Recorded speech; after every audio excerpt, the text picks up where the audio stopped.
This happened in the fall of 2019, and out of everything I've experienced on the road, this is the one memory that doesn't sit right with me. I've replayed it plenty of times trying to make it sound normal, but it never does. I was driving home to Seattle after finishing a small job up on the coast. It was pretty late, just around midnight, and instead of taking the interstate, I decided to take State Route 9. If you're from Washington, you know exactly the kind of road I'm talking about. Long stretches without houses, walls of pine trees, patches of fog that look like they belong in a horror movie. I've spent years driving at night, so none of that bothered me. About halfway down the route, my SUV started running rough. The temperature gauge spiked, the air smelled a little like burnt coolant, and I knew I needed to pull over. I found a little gravel turnout with a single old street lamp buzzing over a picnic bench. The moment I stepped out, I regretted picking that spot. The woods were loud, louder than they should have been. Every small noise echoed like someone was moving around out there. I pulled my phone out, raised it toward the lamp, trying to get a bar of reception. While I was walking around, I noticed a set of headlights coming down the road. A pickup truck rolled into the turnout and parked next to me. A guy in his late 40s, maybe early 50s, got out. He had a beard, flannel shirt, the whole blue-collar look. He seemed friendly enough and asked if I needed help. His voice was calm, not too eager, not too slow, just normal. I told him what happened, and he offered to give me a ride to the nearest town to call for help. I hesitated, because it was midnight, I was alone. And I've heard enough stories to know how these things can go. But something about him felt normal, familiar, almost. So I said yes. The ride was quiet at first, just small talk. But after a few miles, something felt off. The road wasn't changing. It felt like we were stuck in the same stretch of trees no matter how long we'd driven. I checked my phone again. Still no signal. There was an old road sign coming up, the kind you barely see anymore. It said, "No turnouts next 20 miles." The guy didn't say anything about it. He didn't seem bothered, but my stomach twisted a little. We eventually pulled into a small diner and he told me he'd go find a tow truck. He gave me a nod like, "I'll be right back," and walked around the corner of the building. When I stepped inside, the diner smelled like old coffee and warm grease.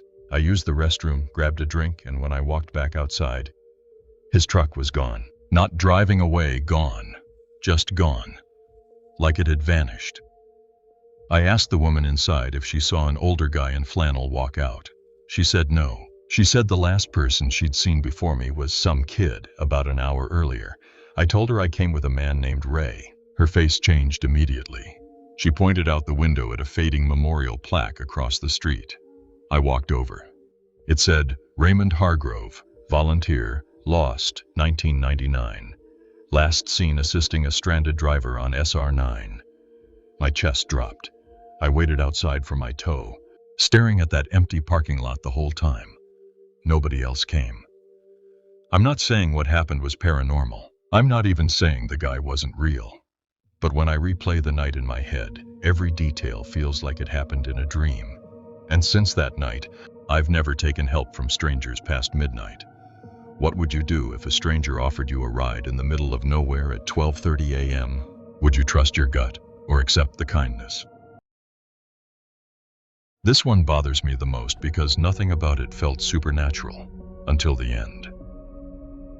I was driving through Nebraska on a long overnight haul. If you've ever driven there around 2 or 3 a.m., you know the feeling. Quiet highways, endless fields, gas stations spaced 40 to 50 miles apart. When my fuel light came on, I pulled into a lonely little gas station with one pump and a tiny convenience store. The old man inside barely looked up when I paid. About 15 minutes later, I was back on the road, and that's when I saw her. A woman was standing under a dim shoulder light with her thumb out. Her jeans were soaked up to her knees. Her jacket looked like it had been through a storm. Her hair was sticking to her face, and she looked exhausted. I slowed, rolled the window down a few inches, and asked if she needed help. She whispered, "Don't stop for the next car." Her voice sounded like she hadn't used it in hours. I told her I'd pull over at the upcoming turnout so she could get in safely. She nodded. I drove maybe 40 yards, put on my hazards, and opened the passenger door. But the seat was empty.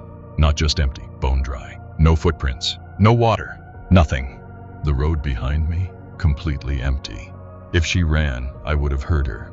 If she changed her mind, I would have seen her in the mirror. Instead, it was like she vanished. When I reached the next town, I stopped for breakfast. I mentioned the woman to the cook. He lowered his voice and slid a torn bulletin across the counter. A missing woman, tall, dark hair, last seen near Highway 24. The photo looked too close to the woman I saw. "No one ever finds her," the cook said. "People say she warns travelers. Others say she's stuck. I don't know which one scares me more." When I got home 2 days later, I found a folded piece of cardboard shoved into the pocket of my passenger door. I swear it wasn't there before. It had one faint smudge, like a wet thumb had pressed it. Ever since, if I see a hitchhiker late at night, I lock the doors without thinking. Would you pick up someone who looks drenched and exhausted at 2:30 a.m. on a rural highway? Or would you trust your instincts and keep going? I've slept in a lot of cheap motels during road trips, but nothing compares to what happened at exit 42. This story isn't dramatic. It isn't bloody or violent. It's just wrong. This was back in 2018, during one of those long midsummer drives across Kansas.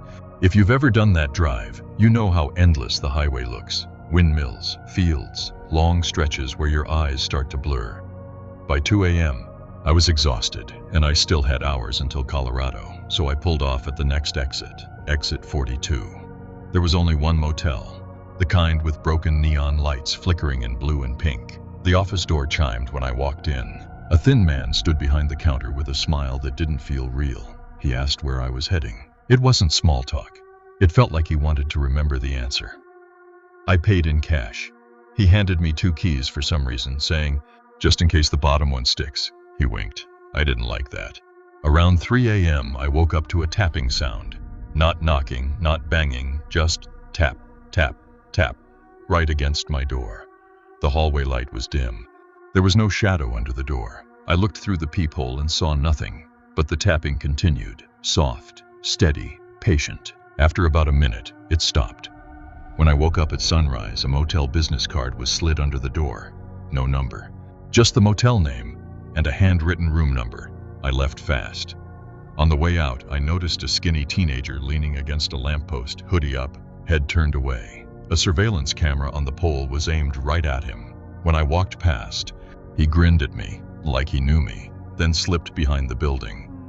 A couple miles down the highway, I stopped for gas. I mentioned the motel to the guy inside. His whole expression shifted. "That place? Yeah, people hear knocking there. Some see that kid. Cameras glitch. Folks go missing sometimes before they reach the next town." I laughed nervously. He didn't.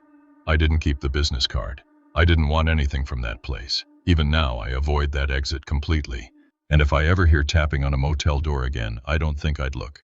What about you? If you heard tapping at 3 a.m. in a cheap motel, would you check the door, call the front desk, or just pretend you didn't hear it? This happened during a late-night drive through the Appalachians, and it wasn't anything dramatic, but it stuck with me in a way I can't shake. It was around 1 a.m. I was tired, but not dangerously tired. The road curved through rock cuts and then opened into flat stretches with long grass on both sides. That's when I saw a figure standing on the median. At first, I thought it was a hitchhiker, but as I got closer, I realized the posture was too stiff. The hair soaked, and the cardboard sign in her hand looked like it had been rained on for days. She tilted her head slightly when I passed, just enough to acknowledge me, but didn't move otherwise. 3 miles later, I pulled into a rest stop. I checked the mirror out of habit. Nothing, no one behind me, no headlights in either direction. The next morning, I mentioned it to a gas station clerk. His reaction was immediate. "You saw her? Tall, soaked hair, holding a sign?" I nodded. He said she'd been seen for years along that same curve, usually by drivers late at night. Some say she was a missing person from a family trip decades ago. Others say she's just a weird local legend. But every version of the story ends the same. When someone tries to stop for her, she disappears. He pointed at a bulletin board behind him. There was an old note pinned there. "If you see her, don't stop. Just call." No explanation. No signature. I don't know what I saw. A person? A trick of the light? A tired brain? But the image of her standing there, soaked, silent, staring at the road, still shows up in my head sometimes when I'm driving late. If you saw someone standing alone on a median at 1 a.m., holding a sign, would you stop? Or would you keep driving and let someone else handle it?